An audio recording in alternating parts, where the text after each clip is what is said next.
I'm Maycee McClure, and I'm doing an informative speech about de-extinction.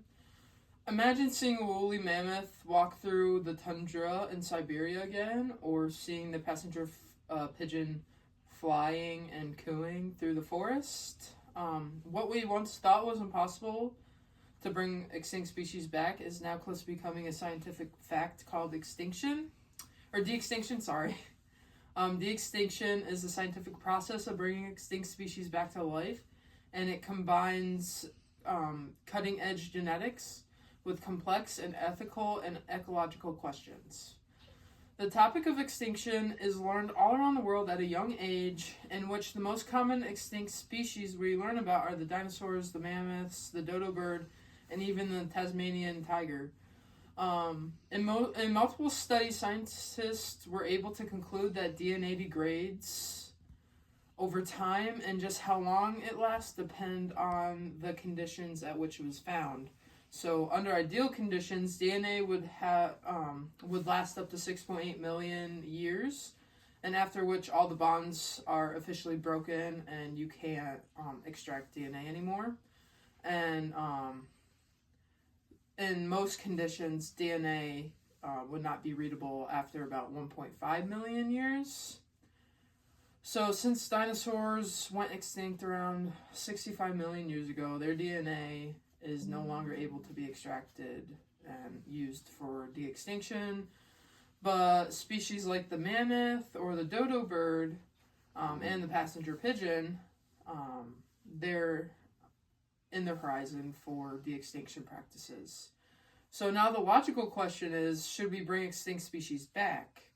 To better understand the emerging field and to answer this question, we need to look at how de-extinction works, what it could achieve, and the risks it may carry. So there are three possible ways to achieve de-extinction. Cloning, gene editing, which is considered CRISPR, and selective breeding. So cloning is by far the most costly and time-consuming option. It is a term used to refer to somatic cell nuclear transfer, which is a technique that is used to create a genetic copy of an organism. Though it is among the most common methods, it is not always the easiest or the best method. So an example of this is a cloned Bucardo that was in 2003. The Bucardo is an extinct subspecies of the Iberian ibex, which it was born to a surrogate mother 9 years after the death of the last known individual. So they used frozen skin samples to clone the embryos by inserting the Bucardo's DNA, which is in the frozen skin. And they inserted them into domestic goat eggs and emptied their original genetic material, the goat's genetic material. So the newborn Bucardo ended up dying of respiratory failure immediately after death, in which such abnormalities are common in cloning. So now we can talk about the next de-extinction practice, which is genome editing. Genome editing manipulates a living organism's genetic material by deleting, replacing, or inserting a DNA sequence. Genome editing technology creates hybrids between the living and extinct organisms, where scientists insert edited DNA from an extinct species into the nucleus of a reproducing cell. It blends the desired traits that made the species unique with the genes from the donor species, which is why the produced organism is not completely identical to the extinct species, but it is considered a hybrid. A recent example of this is the woolly mammoth de-extinction process. So what scientists are doing is collecting Asian elephant DNA and sequencing it to insert the sequenced woolly mammoth DNA into it. So they're sequencing Asian elephant DNA to better fit the woolly mammoth DNA. So another example of this de-extinction is the direwolves, which is very fresh. The Colossal Biosciences, which is a biotechnology company based in Dallas, Texas, used CRISPR technology to modify the genetic material of the gray wolf and replace them with the direwolf traits from ancient DNA. So, while genome editing focuses on precise laboratory-driven changes at the genetic level, the next topic, selective breeding, takes a more natural, long-term approach, which is used to resurrect specific ancestral traits within populations. So, one example of selective breeding is the resurrection of the Aurochs.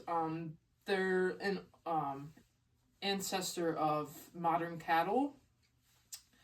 So, Aurochs were extinct about 2,000 years ago across much of Asia, Europe, and North Africa, but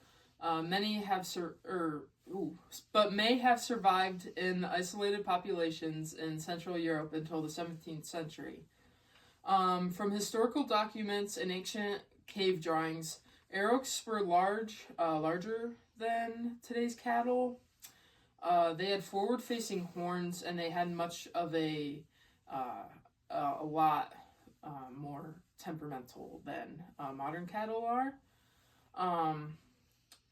So their characteristics and their appearance kind of line up to heck cattle, but the heck cattle don't have like the primitive appearance of an Auroch. So while the science behind all this de-extinction approaches, like all these approaches sound interesting, the question is like, why do we do it? So the main motivation behind de-extinction is the potential it holds to benefit ecosystems, scientific research, and biodiversity. The reintroduction of species that once played a key role in their environment could help stabilize the ecosystem that have been disrupted over time. For instance, the woolly mammoth can contribute to the maintenance of grassland ecosystems by influencing plant community dynamics and nutrient cycling. Reintroducing the woolly mammoths to the Arctic tundras that roamed thousands of years ago will stir up the icy surface of the landscape and expose healthy carbon-trapping gases that could help with collecting greenhouse gases that are in our atmosphere and help with climate control. So, de-extinction also has benefits on scientific research. Through the process of reviving extinct species, scientists have developing and refining advances towards tools like CRISPR, cloning techniques, and genome sequencing. These innovations not only aid in de-extinction efforts, but also contribute to the medical, agricultural, and conservation research.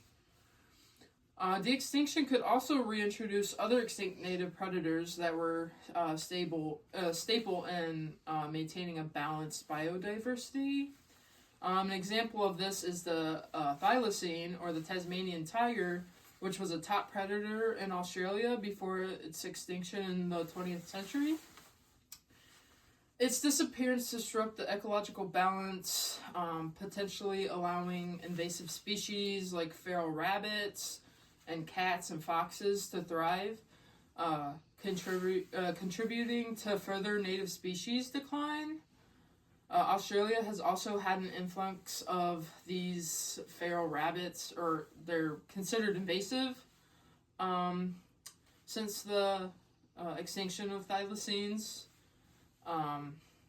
These feral rabbits don't only cause the decline in various plant and animal species, but also the extinction of some of these native Australian mammals through like competition with feeding habits and stuff like that. So by bringing back the thylacine, scientists conclude that it could enhance biodiversity in Australia. With every positive comes a risk and controversies. I think we all can contribute to that. So while de-extinction presents exciting possibilities, it also raises several risks and controversies that cannot be ignored. One major concern is the potential harm to existing ecosystems. So these ecosystems have lived for years without these extinct species living in them. So they've kind of recycled themselves to be balanced with other species. So introducing these revived species, these ecosystems could have a drastically change. Like I said, they can change since these species originally lived. So this could lead to unpredicted consequences, such as such as new competition or disease spread or disruption of food webs. Additionally, like the 2003 Bacardo incident, where the cloned newborn died of respiratory failure, animal welfare is a serious ethical issue. Many cloned or genetically edited animals suffer from birth defects, shortening lifespans or poor quality of life.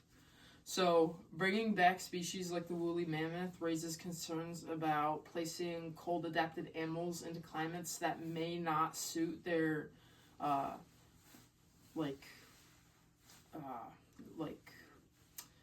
what am I trying to say? They no longer are able to live in the cold conditions that they once lived in, so now they're getting put into a warmer climate because of global warming. So another key criticism is the attention and funding going to de-extinction.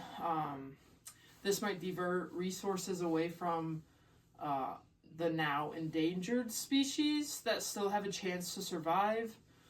Some conservationists argue that it's more practical and ethical to save the existing wildlife than to resurrect the past. So these concerns just remind us that just because we can, it doesn't always mean that we should.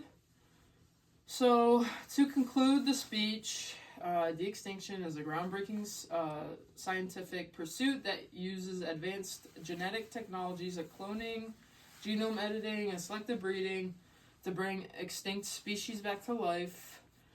This field holds incredible potential to restore damaged ecosystems, boost biodiversity, and drive new discoveries in science.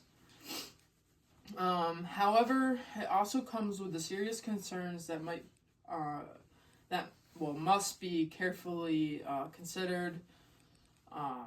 The risk of disrupting current ecosystems, or the ethical challenges of animal welfare, and the possibility of shifting attention away from endangered species all raise important questions about when and how de-extinction should be pursued.